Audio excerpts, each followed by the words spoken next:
question. Pourquoi ces devoirs à la maison? Mais déjà, on va replacer tout ça dans le cadre de la société. Dans notre société, nous avons tous des devoirs. Alors, pourquoi les enfants n'en auraient-ils pas?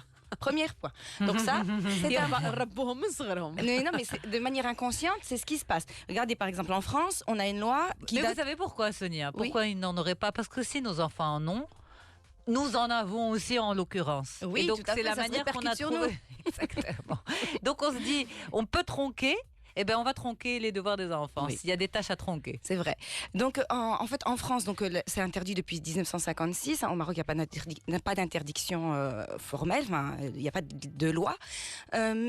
Donc, malgré tout, pour prendre l'exemple de la France, on a un décalage entre la loi et ce qui se passe dans les faits. Tout simplement pourquoi? Oui. Parce que cette loi, elle ne reprend pas les mentalités, ni des enseignants, ni des parents. Vous voyez ce que je veux dire? Donc, on a un décalage. Et ce décalage, il existe aussi au Maroc. Même s'il n'y a pas de loi qui l'interdise. Mais en tout cas, les devoirs à la maison sont une réalité.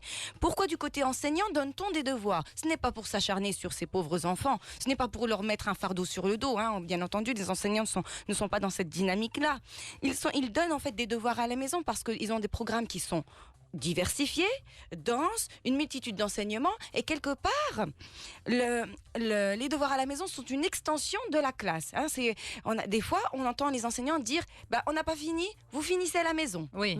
C'est une Avec phrase les parents. courante. Avec les parents. Sous-entendu. Oui, sous-entendu avec les parents ou sans les parents. Je dénonce. Ou avec un professeur particulier, mais avec une tierce personne. Mais effectivement, quelque part, on a l'impression que ces devoirs à la maison servent de soupape. C'est-à-dire, on n'a pas le temps de finir en classe et du coup, vous finirez à la maison. On renvoie quelque part une partie du travail scolaire. C'est bien, c'est pas bien, à vous de juger. Vous voyez ce que je veux dire? Oui, mais justement, la prof, qu'est-ce qu'elle en pense?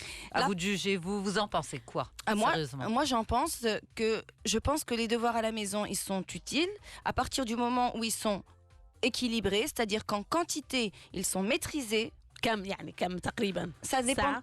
Non, en termes de temps, vous voulez dire. Moi, je parle en termes de temps, maximum 1 heure, mais déjà 1 heure, c'est énormément parce que j'intègre l'ensemble des disciplines. Oui. Vous voyez ce que je veux dire? 1 heure par discipline, c'est énorme. Non, 1 heure, moi, j'entends tout au total. Mais dans la réalité, c'est très souvent dépassé parce que les enseignants donnent de nombreux devoirs et chaque enseignant dans chaque discipline, donc les enfants ont l'arabe, les mathématiques.